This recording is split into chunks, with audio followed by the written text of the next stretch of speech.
Hello everyone, I hope you guys are having a wonderful day. I'm Arif, your cloud learning journey partner. In today's video, I'm going to discuss about top 3 mistakes that we must need to avoid whenever we're using AWS Amazon Web Service Cloud. So in today's video, I'm going to discuss about these 3 mistakes and what are the countermeasures that we can follow to avoid these mistakes. So after watching today's video, you'll have a complete understanding about all of this. So before starting the video, I just want to talk about myself. Well, I'm Arif. I do have more than 8 years of experience in cloud computing and cybersecurity. I hold multiple certification in AWS, Azure, Google Cloud. Beside that, I also hold CISSP and CCSP certification. Well, this channel is all about cloud computing, cybersecurity, and career-related tips related to IT. So if you're interested in this field, this channel is definitely for you. I'm going to upload tons of videos related to this topic. So please like and subscribe to my channel so that you can see my upcoming videos.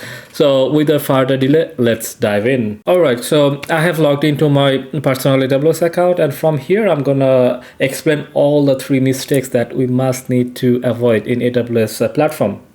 Well, the first mistake we must have to avoid is not to overlook the security measures. So whenever we want to deploy an application, we have to deploy multiple AWS services to host the application. And if we don't take seriously the security measures of those AWS services, it's very easy to be a victim of a cyber attack. So what we can do in this manner, so I'm going to explain like few services, like how we can secure it. So for an instance, you have created your new AWS account. First of all, what you're gonna do, you're gonna maybe create some new users for your developers. So suppose you have few developers under here. So first thing we need to do is that we need to make sure is that our users don't have the permission, the IAM permission attached directly to the user level. First, we need to create the group, and under group, we need to assign those permission so that we can manage those user permissions way easier. Then we have to also make sure that our users have the MFA enabled. That's also a very good point. And the access keys, I can't emphasize enough like how important it is to secure the access keys that you create for your IAM users. So what happens that most of the time the users create access keys, and maybe they have a code repo, maybe GitHub or Bitbucket, and there they are storing the access keys. And within a single second, the bots all over the around world, they are trying to get all those access keys. Whenever they see those tags, your AWS account is compromised. So for that reason, whenever you create an access key, you better be sure that you are storing the access key locally in a very secure way. That's also important. So that's all about the IAM. And also, like if you use another service like EC2, which is a very popular service, whenever we're dealing with servers in AWS, we're dealing with EC2. So under EC2, suppose you have deployed a EC2 server, and first of all, you need to make sure that your EC2 server has the proper security group.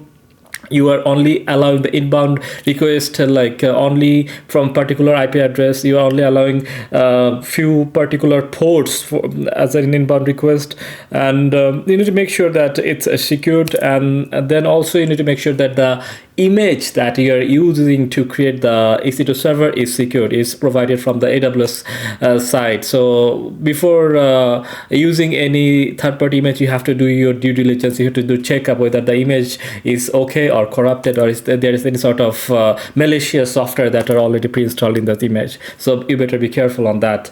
So that's EC2. Then for instance, even if we are using S3 for an example for our storage, so S3, suppose we have created a S3 bucket for our application, and this S3 bucket, first we need to make sure that under permissions that block all public access. So if it's a private bucket, then we should enable this feature so that all the public access. So from the edit section, if we click here and then save changes, that means this bucket will be public and only can be accessed through a particular users or access keys. So that's a good point. So a fun fact about this one is that few years ago, whenever we create a S3 bucket, by default the block all public access was disabled. So many companies try to create this bucket like in a hurry, and particularly one financial company, they face a great problem because they deployed the bucket, they stored the sensitive data inside the bucket, but they didn't turn on this block all public access. So it was accessible from everywhere, and there was a data breach. And after that situation, that event, now AWS made it mandatory, like whenever you create a bucket, by default the bucket will be publicly inaccessible. So that's story, backend story. And beside that, you also need to make sure like who has access to your bucket. Here under access control list, you can define that. Also you can also check the bucket policy. So under bucket policy, you can define like which user, which particular the access keys, and which particular services can use your data that you're storing under S3 bucket. So you better be sure that how to secure a S3 bucket. Beside that, that's one part of it. And beside that, one important part is the encryption that is under the properties section. So under encryption, you see this encryption type. So we always need to enable the server-side encryption, so our data will be secured when it is at a rest state. So this is some common best practices, security best practices I mentioned. If you really want me to create a specific video just only discussing about security measures in cloud, specifically in AWS, let me know under this comment section, and I'm gonna do that for you. The second mistake we must need to avoid whenever you're using AWS account, AWS cloud, is we shouldn't overlook the cost optimization. So the thing is that as AWS is more of a like on-demand basis, in-demand basis service, so most of the time we deploy stuff on cloud or services on cloud, and we don't pay attention like what is specific type of services we are deploying and how much we are going to pay. And what happens like after a few months, after a month, when AWS gives us provides us the billing for the particular month, then we see like a lot of billing. So pretty much like we're paying for our lack of knowledge. So for that reason, it's highly suggested like whenever you're deploying a service on cloud, make sure that you know exactly how much you're paying for. So for that section, I do have some suggestions. So if you go to this billing and cost management section of AWS platform, here they provide few tools that is really helpful. The first one I'm going to talk about is this one. It's named as here budget. So cost AWS budgets. So here what we can do, suppose you are a learner, you want to explore AWS services, so it's not more of like production in account for you, so you can allocate maybe $10 per month just in case. So here you can create a budget. You can create a budget in here, and you can set the threshold to $10, and then you can subscribe to that budget alarm with your email address. So what's gonna happen when you're gonna exceed this budget, then you're gonna get a notification, hey, your budget, you're overpaying than the budget that you have defined under the AWS budget. So in this way you can track like exactly how much you are paying per month, and at the end of the month you won't get any sort of surprise. So that's a good thing. So beside that, you can also use some other services like AWS saving plans. So where suppose you are using your AWS account, you have deployed your application, and you are pretty certain that you're going to use this amount of resources. So what you can do, you can go for AWS saving plan, which will help you to optimize your cost maybe 30 to 40% compared to the on demand. So it's a great way to save the extra money.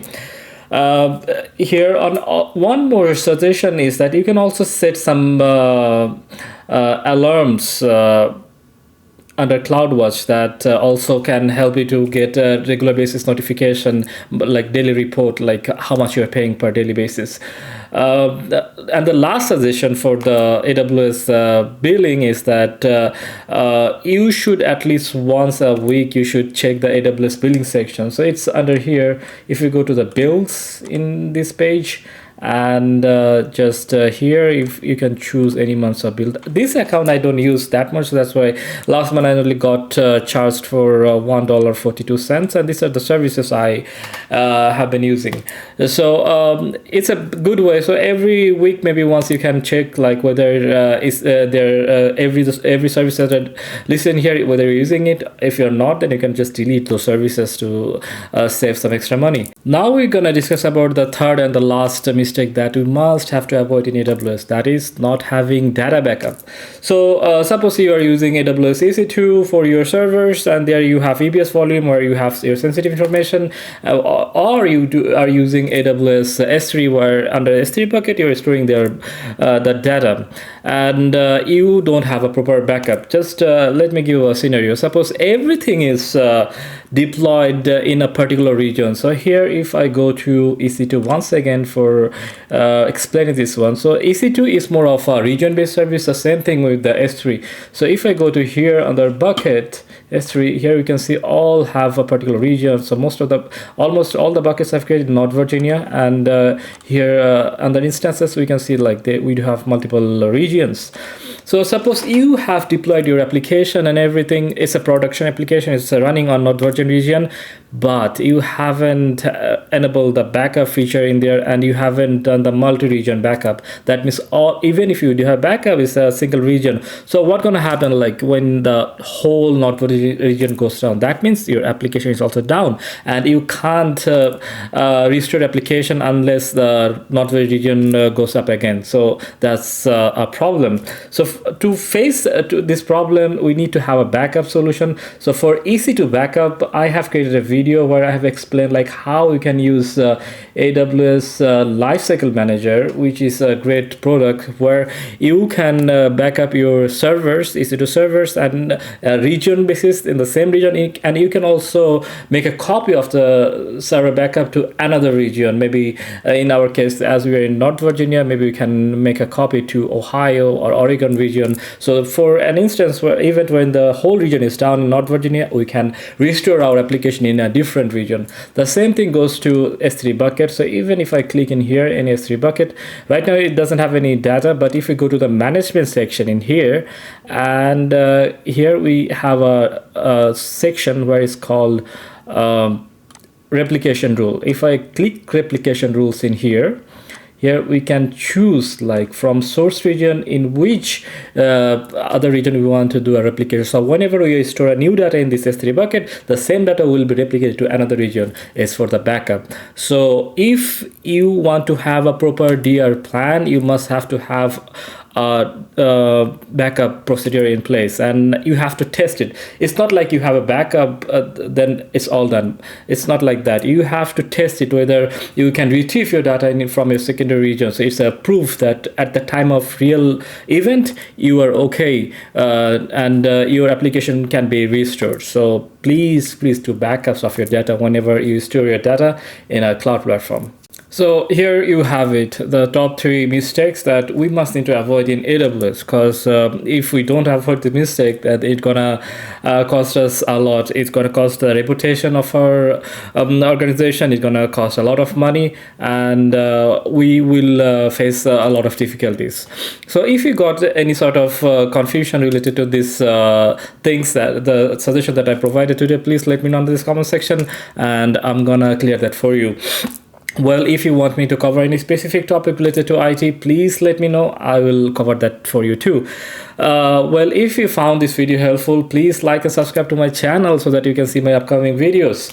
Our community is growing, and more people are joining to our community, and the goal is to create a community where everyone will help each other to become a better IT professional.